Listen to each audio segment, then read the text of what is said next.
गांव का ससुराल आया शहर।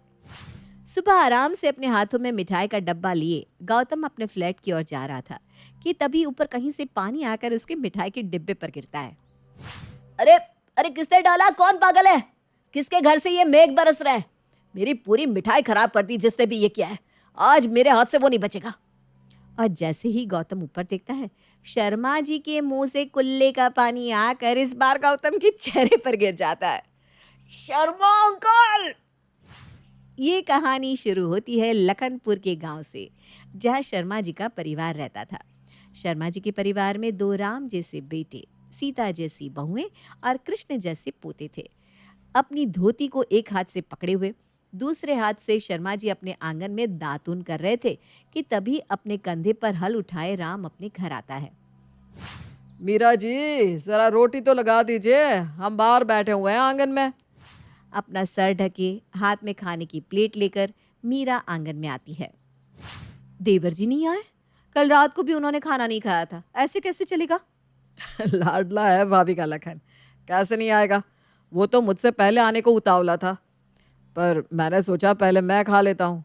मैं जैसे ही जाऊँगा उसे भेज दूंगा, आप फिक्र मत कीजिए। भगवान करे तुम सब में इसी तरह प्यार बरकरार रहे। और इसी तरह प्यार और स्नेह से शर्मा जी का परिवार चल रहा था। शाम के वक्त जब दोनों भाई खेत से लौट रहे थे, तब वो देखते हैं कि गांव के एक लड़के रोहन को सभी माला पहना रहे हैं। और फिर अचानक सभी उसे कंधे पर उठाकर गांव में घुमाने लगते हैं। ये देखकर लखन भीड़ में से एक शख्स से पूछता है, अरे मंगू, ये सब क्या हो रहा है? सबने रोहन को कंधे पर क्यों उठा रखा है? और भाई, रोहन मुंबई गया था एमबीए करने, तो उसकी पढ़ाई पूरी हो गई और उसकी विदेश में नौकरी भी लग गई। उसी खुशी में सब उसे माला पहना रहे हैं। बड़े शान की बात है कि नहीं? अब तो रोहन विदेशी हो गया भाई, विदेशी। अरे वाह, रोहन विदेश जा रहा है, ये तो बहुत अच्छा है। फिर तो आज जश्न होगा। कुछ ही दिनों में मैं भी एक पार्टी देने वाला हूँ सभी को। रोहन क्या, मेरा छोटा भाई भी विदेश जा रहा है। उसकी ना दुबई में नौकरी लग गई है। आजकल तो भाई पढ़ाई लिखाई बहुत ज़रूरी है। गांव में कहाँ हो पा रही है वैसी पढ़ाई। मेरे तो बच्चे हैं नहीं, पर जैसे ही मेरे बच्चे होंगे मैं तो उनका दाखिला शहर में ही करवाऊंगा। अच्छा, अब चलता हूँ। ये सब सुनने के बाद राम और लखन के दिमाग में यही बातें घूमने लगती है। रात को जब लखन बैठा हुआ था तो वो देखता है कि चिंटू इंग्लिश में कुछ पढ़ने की कोशिश कर रहा है। वाह वाह, व्हाट टू डू लिखा है बेटा? सर ने स्कूल में बताया नहीं था क्या? क्या पापा, हमारे स्कूल में इंग्लिश पढ़ाती ही कहाँ? वो तो मैं खुद से ही पढ़ने की कोशिश कर रहा हूँ। इन टीचरों का भी क्या करें। बस सरकारी नौकरी मिल गई है तो आराम से जाते हैं, थोड़ा बहुत पढ़ाते हैं और सैलरी लेकर घर चले जाते हैं। बच्चों के भविष्य का तो मजाक बनाकर रखा है इन्होंने। तेरे दिमाग में भी क्या वही बात चल रही है लखन, जो मेरे दिमाग में चल रही है? हाँ भैया, कम से कम हमने अच्छी पढ़ाई तो की है। वो अलग बात है कि हमने खेती को ही अपना प्रोफेशन बना दिया। और वो ज़माना भी अलग था। आज तो लोग चांद पर जा रहे हैं। अपने बच्चों के साथ हम गलत करेंगे अगर हमने उन्हें अच्छी पढ़ाई का स्रोत नहीं दिया तो। ठीक है, फिर रात को खाने पर इसी की चर्चा करते हैं पिताजी से, देखते हैं वो क्या कहते हैं। रात को खाने के वक्त राम और लखन इस बात को सभी के सामने रखते हैं। बच्चे बड़े हो रहे हैं पिताजी, मैं उन्हें शहर भेजना चाहता हूँ, पर वो अभी इतने बड़े भी नहीं हुए कि उन्हें अकेले शहर भेज दिया जाए। और अगर हम उनके साथ चले गए तो आप लोगों का क्या होगा? इसलिए मेरी एक राय है कि क्यों ना हम गांव के इस घर को और हमारी ज़मीन को बेचकर शहर ही शिफ्ट हो जाए। पर बेटा, मैं और तेरे पिताजी तो बुजुर्ग हैं। हम क्या करेंगे शहर जाकर? बच्चों के भविष्य की बात है, तुम दोनों चले जाओ अपनी बीवियों के साथ। अगर शहर जाएगी तो तीनों पीढ़ी साथ ही जाएगी। वहाँ मैं और भैया किसी ऑफिस में काम ढूंढ लेंगे और बच्चों का दाखिला शहर के बड़े स्कूल में करवा देंगे। बात में तो दम है तुम दोनों के। अगर ऐसा है तो एक अच्छा सा सौदा ढूंढना शुरू करो। और राम को एक अच्छा सौदा मिल जाता है। एक ऐसी पार्टी जो उसे उसकी ज़मीन और घर के बदले में 70 लाख रुपए देने को तैयार थी। और यहाँ दूसरी तरफ लखन दिल्ली में 40 लाख रुपए का एक फ्लैट देख लेता है। इससे अच्छा सौदा तो मिल ही नहीं सकता। 30 लाख रुपए का फायदा हो रहा है सौदे में। मुझे तो लगता है कि हाँ करने में ही फायदा है। और शर्मा जी का परिवार अपने गांव के घर और जमीन को बेचकर पैसे उठाकर उससे दिल्ली में फ्लैट ले लेते हैं और 1 हफ्ते बाद ही पूरा परिवार नए फ्लैट में शिफ्ट हो जाता है। हे राम, इतना छोटा सा घर, खिड़कियां तो खोलिए जी, मेरा तो घुसते ही दम घुट रहा है। और बताइए ये सीलिंग कितनी नीची है। अच्छा है हम लोगों की लंबाई ज्यादा नहीं है, वरना मोहन भैया तो आते तो इस घर में ही फंस जाते। बिल्कुल सही कहा आपने कौशल्या जी। घर में जगह कम है, लोग ज्यादा, तो छोटे छोटे घर बनाने पड़ते हैं। ये अगल बगल वालों ने अपने घर के दरवाजे क्यों बंद कर रखे हैं? कोई मिलनसार नहीं है क्या यहाँ बेटा? ये शहर है मम्मी, यहाँ कोई किसी से बात नहीं करता, सब अपने में ही रहता है। हमें भी खुद में ही रहना होगा। ज़्यादा किसी की बातों में इंटरफेयर किया तो बेकार में ये लोग लड़ने आ जाएंगे। अरे बाबा रे, बड़े बुजुर्गों से सुना था कि जो लोग शहर जाते हैं वो बदल ही जाते हैं, और आज देख भी लिया, जहाँ इतनी मतलब से लोग रहेंगे वहाँ कोई सामाजिकता सीखेगा भी कैसे? खैर मुझे क्या, मैं तो यहाँ अपने पोतों के लिए आई हूँ। और अगली सुबह से ही राम और लखन दिल्ली की सड़कों पर काम ढूंढने के लिए निकल पड़ते हैं। कभी इस ऑफिस तो कभी उस ऑफिस, लगातार चक्कर मारने के बाद कोई काम मिला क्या लखन? ये दिल्ली है भैया, अपना गांव नहीं, जो किसी को भटकते देखकर दूसरा आदमी उसे अपने खेत पर लगा ले।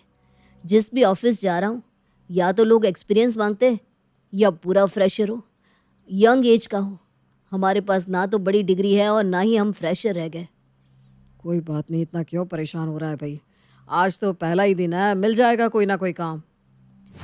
यहाँ राम लखन काम ढूंढने में परेशान थे, तो वहाँ मीरा और प्रिया अलग ही परेशान थे।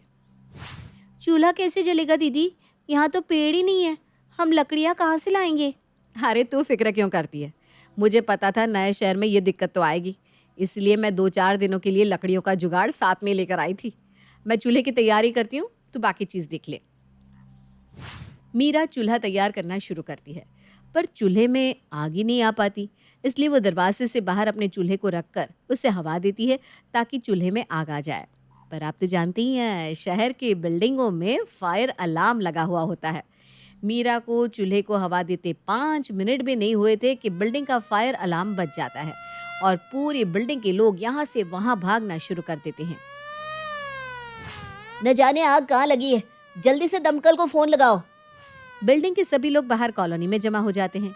लोगों की भीड़ देखकर कौशल्या बालकनी में आकर कहती है, अरे बहू देख तो, लगता है भूकंप आ गया है, सभी भाग भाग कर बाहर जमा हो गए।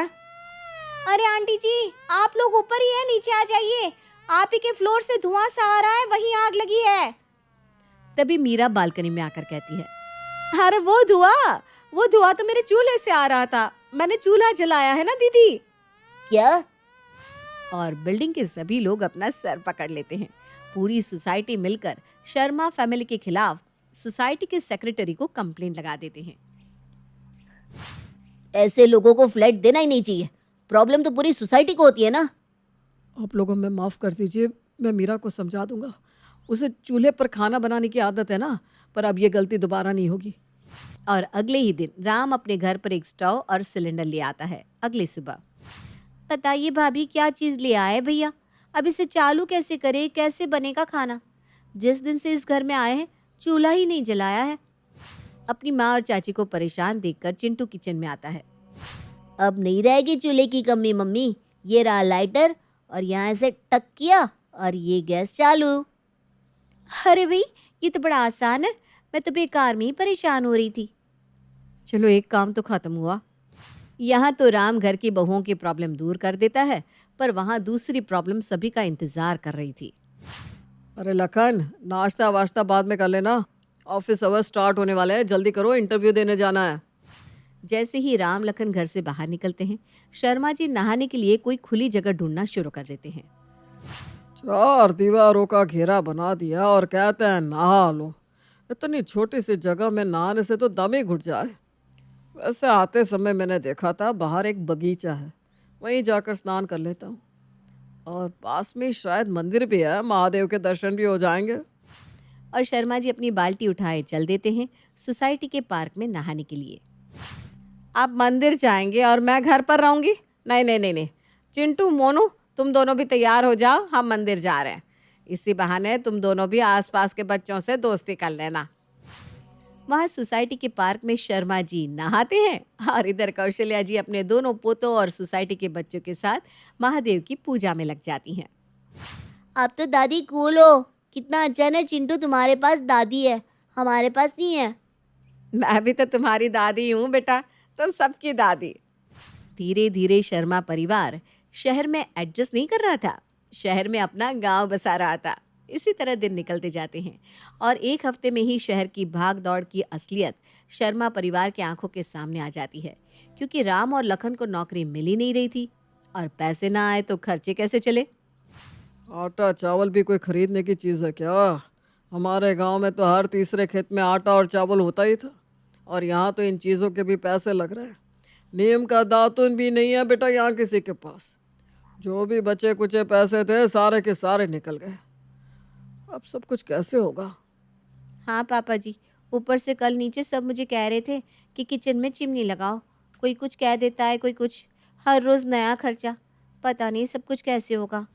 यहाँ एक तरफ शर्मा परिवार को पैसों की दिक्कत हो रही थी और दूसरी तरफ उनके रहन सहन से सोसाइटी वालों को दिक्कत हो रही थी।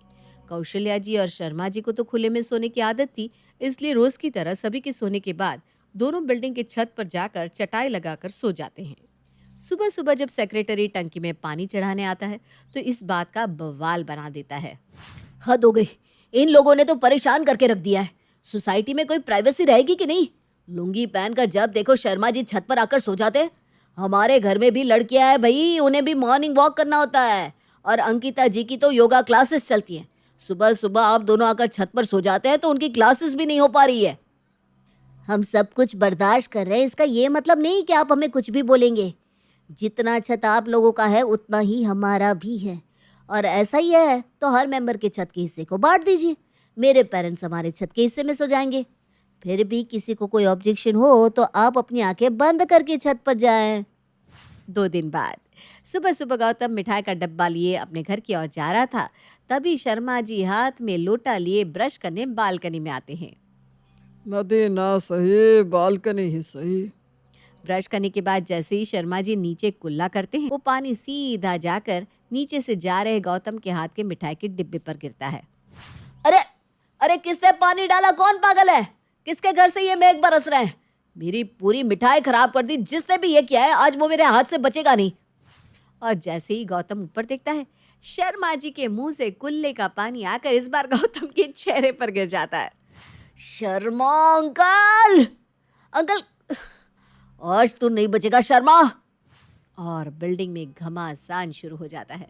सभी बिल्डिंग वाले शर्मा जी के दरवाजे पर आकर दरवाजा पीटने लगते हैं। अरे क्या हो गया? आप सब मेरे घर के बाहर जमावड़ा लगाए क्यों खड़े हैं?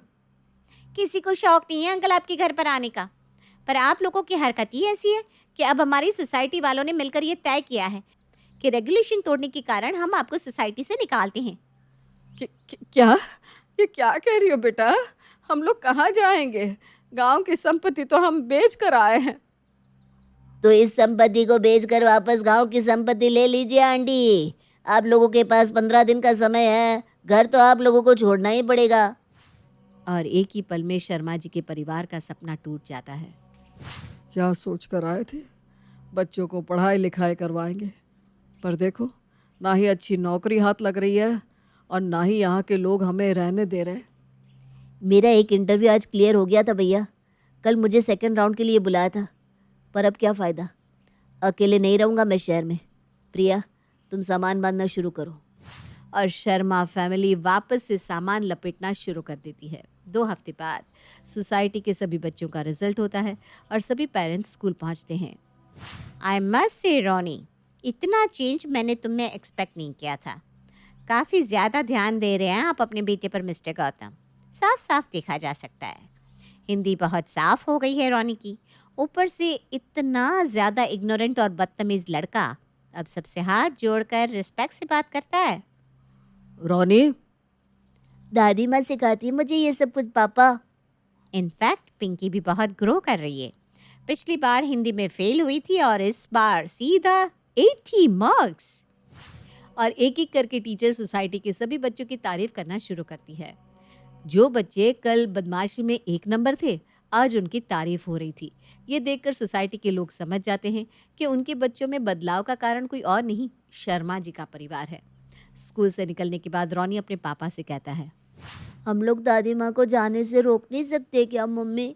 दादी ने हमें बहुत प्यार किया है। दादाजी हर रात हमें अच्छी अच्छी भगवान की कहानियाँ सुनाते हैं। प्रिया आंटी हमें टेस्टी टेस्टी खाना खिलाती हैं। सभी पेरेंट्स वापस सोसाइटी पहुंचते हैं, जहां वो देखते हैं कि शर्मा जी के विंग के नीचे एक बड़ा सा ट्रक खड़ा है और लखन एक एक कर सामान ट्रक में चढ़ा रहा है। ये होता देख सबसे पहले गौतम कहता है, गलती हो गई हम लोगों से। हम लोगों ने आपको बहुत गलत समझा। हमारे लिए नहीं तो इन बच्चों के लिए रुक जाइए शर्मा जी। हाँ अंकल, हमने आपकी कमियां देखी, खूबी नहीं। हमारे बच्चे बदल गए आपके कारण। हमें ज़रूरत है आप जैसे गार्डियन की। मेरे ऑफिस में मैं राम को जॉब भी दिलवा दूंगा। अब बताइए, हमारे कारण आप लोगों को बहुत तकलीफ हुई है। हम भी आप लोगों के हिसाब से रहने की कोशिश करेंगे। अब से पार्क में नहाना बंद। पर मैं तो छत पर सोना नहीं छोड़ सकती। छत पर सोने का भी अलग ही स्वैग है, नहीं चिंटू? और कुछ इस तरह मीरा का गांव का ससुराल शहर आ ही जाता है। शहर में बस ही जाता है।